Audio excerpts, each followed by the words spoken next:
স্মরণ করতে চাই যাদের আত্মত্যাগের বিনিময়ে আমরা কর্মঘণ্টা দৈনিক 8 ঘন্টা কর্মঘণ্টা পেয়েছি এবং তাদের রক্তের বিনিময়ে আজকে এই মে দিবসের সূচনা তাদেরকে শ্রদ্ধাভরে স্মরণ করতে চাই এবং আমাদের বাংলাদেশের Rana plaza tragedy Tajuddin station অগ্নিকাণ্ড এবং সেরানপুর সহ আরও যতগুলো অ্যাক্সিডেন্টে যারা নিহত হয়েছে তাদেরকেও আমি শ্রদ্ধাভরে স্মরণ করতে চাই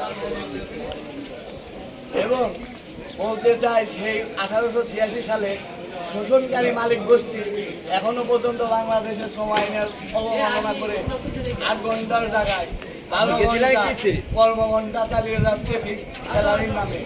আমি মাননীয় প্রধানমন্ত্রীর কাছে বিনীতভাবে অনুরোধ জানাবো এই শোষণকারী জুলুমকারী মালিক গোষ্ঠীকে অতি দ্রুত চিহ্নিত করে আইনের শাস্তির আওতায় নিয়ে আসা হোক এবং সেই সাথে তারা এই আমাদের অন্যায়ভাবে জোরপূর্বক ওভারটাইম করিয়ে ওভারটাইম কেটে রাখে, বেতন দেয় না ঠিক মতো মালিক। এমনকি আমাদের বাংলাদেশে কিছু কিছু ফ্যাক্টরি মালিক গোষ্ঠী আছে যারা ফ্যাক্টরি ওঠার বন্ধ করে দেয়, শ্রমিকদের ন্যায্য দাবি দাবা মানতে চায় না। তাদেরকে দ্রুত আইনের আওতায় এনে শাস্তি দেওয়া হোক।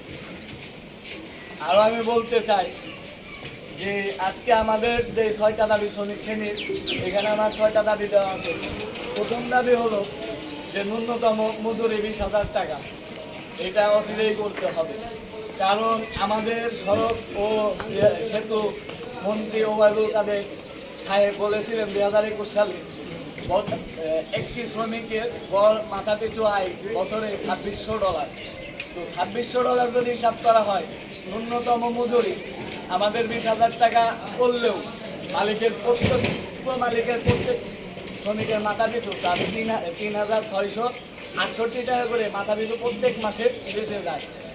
অতএব বছরে 36,000 আর 40,000 টাকা মালিক এখান থেকে মাথা পিছু আমাদের থেকে শোষণ করে নিচ্ছে।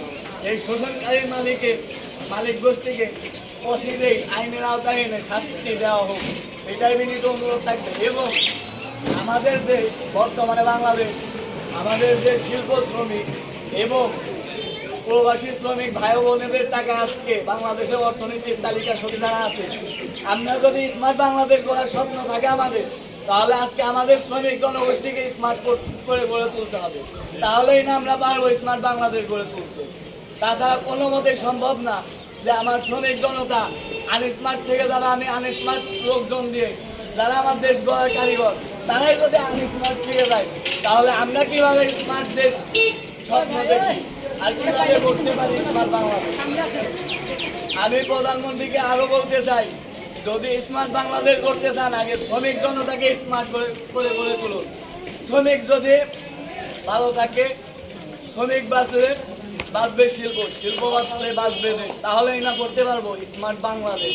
এর আগে কোনো মতেই সম্ভব না স্মার্ট বাংলাদেশ গড়া। যদি স্মার্ট বাংলাদেশ গড়ার স্বপ্ন আপনি দেখেই থাকেন, তাহলে আগে শ্রমিক গোষ্ঠীকে স্মার্ট করে গড়ে তুলুন। তার আগে কোনোভাবেই সম্ভব না স্মার্ট বাংলাদেশ গড়া।